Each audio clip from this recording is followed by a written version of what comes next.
Alright, good evening folks, it's Enforcer Matt, and welcome back to another Short War video, and today we're getting very big news. So one of Russia's military manufacturing plants, one of the only facilities inside of Russia to manufacture self-propelled guns, is currently on fire, and that facility is in the process of being destroyed by that fire, so this is a major loss for the Russian defense industry. And we're also hearing as well of a major Ukrainian drone boat attack on Crimea, resulting in several Russian ships being damaged and other targets being damaged as well. And we're finally also hearing that Russia may be opening a new offensive line around the Zaporizhzhia region, and we have some more details on that. And lastly, we're getting rumors that the leader of China, Xi Jinping, might have had a stroke yesterday, which is very big news as well, and we have all the rumors to cover on that, and the little information that we know on the moment, we do have that near the end of the video. But jumping into our first article of the day, this one goes to Jason J. Smart. And in this one, we can see that Russia's military is on fire. The Ural-Transmash facility, which is one of the most important Russian military-industrial complexes, is currently on fire, and like I mentioned earlier, it is the only producer of self-propelled guns inside of Russia. So to say this facility is important to Russia's war effort is an understatement, and right now that building is in a complete blaze. But let's take a look at the video and see just how bad it really is.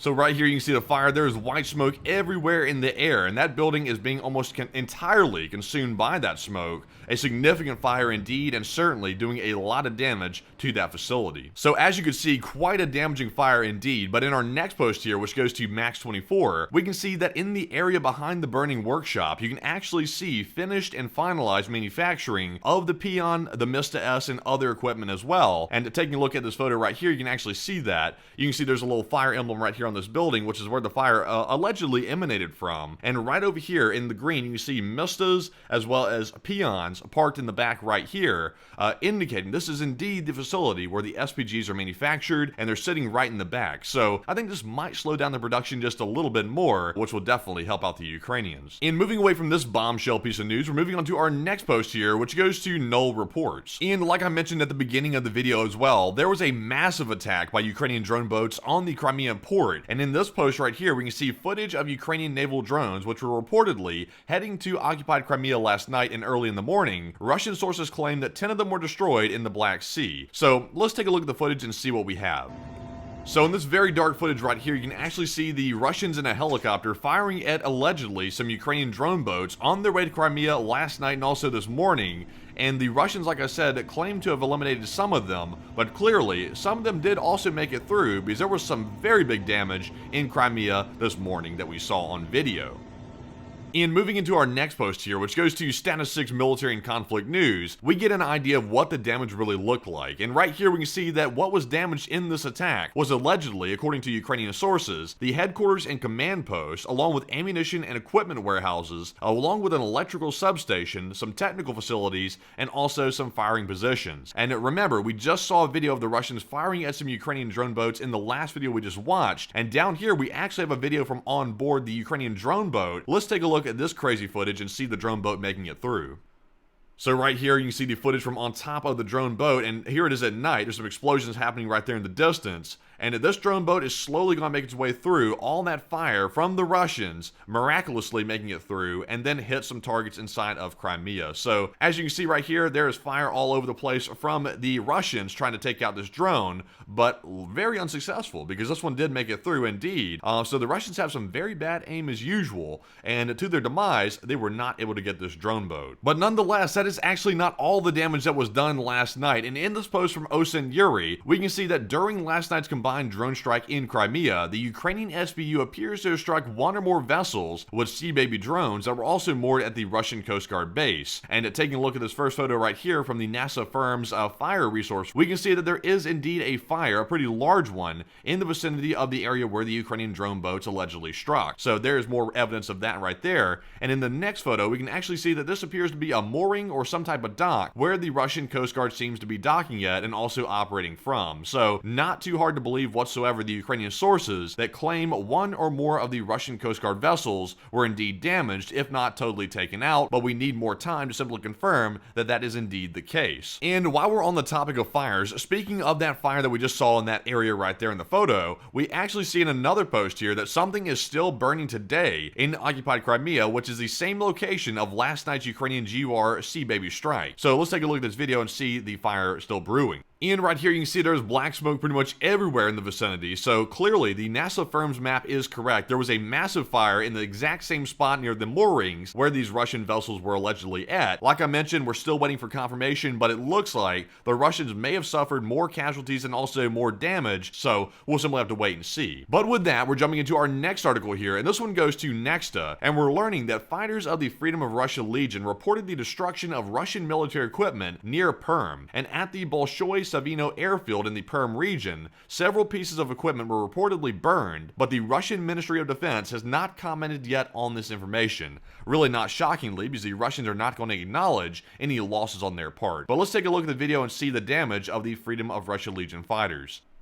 So here in this video, we can see footage from the airfield here that the Freedom of Russia Legion fighters were infiltrating and also destroying equipment. And as you can see, they just set fire to some piece of equipment right there near the airfield, and they're actually setting multiple fires. So they're doing some extensive damage to this airfield right here, which is quite good work by the Freedom of Russia Legion. Once again, back at it again with some sabotage attempts. And this is also more proof that even though the Freedom of Russia Legion may have withdrawn from Belgorod and sort of backed off of that, and people were wondering, hey, where'd they go? They backed off. That was indeed the case. But now they're out here once again causing mayhem on behalf of Ukraine toward the Russian Federation. So once again, good to see. But with that, moving into our next post here, this one goes to Bricktop, and we're learning that a new wave of attack might be looming on the Zaporizhia region, according to the advisor to the mayor of Mariupol. And quote unquote, they said they are withdrawing troops, meaning the Russians, from this region and also Donetsk, and then moving them toward the Zaporizhia closer to the front line. So we are seeing here what might be the amassing of troops to start a new offensive in the Zaporizhia region. However, we'll have to wait and see, because of course this could be a feint or a ruse. We simply don't know just yet, but there is some movement of troops, which is a little bit disturbing to see by the Russians. But the mayor of Mariupol, the advisor at least, seem to believe that a new attack might be looming on the horizon. But moving into our next article here, this one is actually going to go to Nexta, and we're getting a very big headline here. We're learning that Ukraine decides to open the Black Sea to permanent presence of NATO ships, and President Zelensky has approved the country's maritime security strategy, which provides for cooperation with NATO and the permanent presence of the alliance's ships in the Black Sea. And this decree was published on the website of the head of state. This is indeed a good move by Zelensky, and also an expected move as well, that he is going to allow the permanent stationing of NATO ships near Ukraine and also in the Black Sea to support Ukraine's war effort against Russia. Now, of course, while Zelensky does support this, leaving the NATO ships inside the Black Sea, there are other players at play, for example, Turkey, that will also ultimately have a say on this. So we'll just have to wait and see. Now, I'm sure, Turkey being a NATO member, it probably won't be any problem getting through there, but of course there are other players at play. So it's a good move, but we'll have to wait and see if anyone else rears their heads up and says something about this. But anyways, moving on to our next post here, this one goes to Status 6, Military and Conflict News. And in this post, we're learning that France intends to train and equip a Ukrainian brigade-sized unit until the end of 2024, and among the equipment that is said to be provided to the Ukrainians are 128 VABs, 18 Caesars, and 24 AMX-10s, and also some anti-tank missiles, radars, and more. And approximately 2,100 Ukrainian servicemen are expected to arrive in France in the coming months for 2-month training. So we had just heard a while back from Zelensky that training is currently an issue for Ukrainian forces. And Zelensky also requested the help of NATO allies in training Ukrainian troops. And right here we see that France intends to answer that call and help out Zelensky by training some troops here, about 2,100 or so, in France. So very good move as well. And I'm glad to see that more troops are being trained and people are once again stepping up in Europe to help out with the Ukraine war effort. But with that, we're jumping into our next article here, and this one goes to BBC News Worldwide. And we're getting very strong word here that another Russian might be on the chopping block to be windowed by Vladimir Putin. Here we see that Vadim Shamarin, a Russian general, was fired amid bribery allegations. This has the hallmark appearance of another Russian purge attempt, because we already know that everybody inside of Russia is deeply involved in corruption, because literally the entire government inside of Russia is like a big mafia. The whole thing is corrupt. So to start prosecuting people and firing people due to bribery allegations, that is definitely a little bit odd. So Shamarin here, the Russian general, must have done something to get at odds with Putin or the powers that be inside of Russia, and once again, he is finding himself in the firing line, and while he's simply been fired right now, it could get much worse. But jumping into our next post here from Insider Paper, we're also learning of something disturbing that might be happening inside of China that just came out about yesterday. And this story is indeed a whopper if true. There are currently rumors circulating on social media that Chinese President Xi Jinping might have suffered a big stroke. And I only report on this because I've seen this actually going around quite many places, and there appears to be maybe some strong rumors, not just some rumors by random people on the internet, but some rumors of people around Xi Jinping claiming that he actually had a stroke. So this could be very big news for multiple reasons. And really one of the main reasons this would be a very big deal is because currently Xi Jinping's regime is supporting Russia's war effort inside of Ukraine indirectly by providing dual-use goods to Russia, which can be used by their military industry to basically start manufacturing more military equipment to fight the war inside of Ukraine. So Xi is certainly complicit in the entire war effort inside of Ukraine. So if his regime ends up going because he, for example, has a stroke, if it indeed happens like this, right now it's just rumors, so take it with a grain of salt, but that could signal a big change in China's stance toward the Ukraine war. But we'll simply have to wait and see because, like I said, it's early rumors and we really don't have much to go on. But jumping into our last article of the day, we have one from Nexta. And we're getting some very disturbing news from the ISW, the Institute for the Study of War, which says the Kremlin is preparing Russians for a 10-year war with the complete destruction of Ukraine at the end. And Russian state media published comments by Deputy Chairman of the Russian Security Council, Dmitry Medvedev, in a certain interpretation. And allegedly, it supports the Kremlin's efforts to prepare Russians for a long war in Ukraine, and the goal of the war will be the destruction of the Ukrainian statehood within 10 years. So first off, I want to say this. The ISW has consistently put out really good analysis about the war in Ukraine, so while I may disagree with them in just a moment about something, that does not discredit the ISW whatsoever. I really put a lot of faith into them, and they have really good analysis. However, to say that the war might go on for 10 more years, and that might be the Kremlin's plan,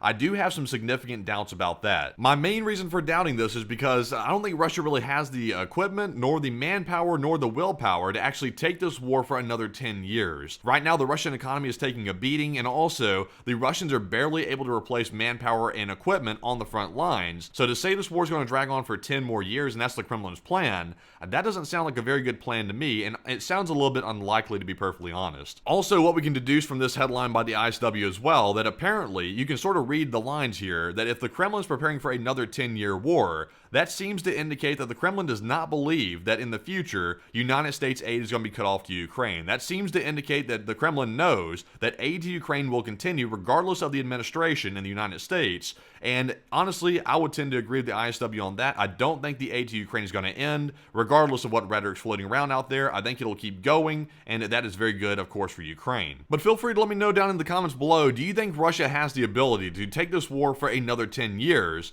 or is it going to end much shorter than that and probably be just maybe a couple more years or even just a year longer? Let me know down in the comments below. But with that, that is actually our last article of the day. So if you found today's video informative, please press the like button and also subscribe to the Enforcer channel as well for more daily war updates just like this one, because we greatly appreciate it when we see all the love for the videos, because we enjoy making them and keeping everyone up to date, and we love to see the positive feedback from everyone in the audience that y'all like the reporting as well. It really warms our hearts. And also, if you want to support the channel financially, you can do so on our Patreon page. The link is in the description below for that, where you can go over to Patreon, sign up for a monthly membership, and help support the channel that way, which also makes a very big difference because we're almost entirely crowdfunded by the viewers, and of course, that does mean a lot. So with that, we'll see you all tonight at 10 p.m. Eastern for our nightly war news stream, and with that, bye-bye for now.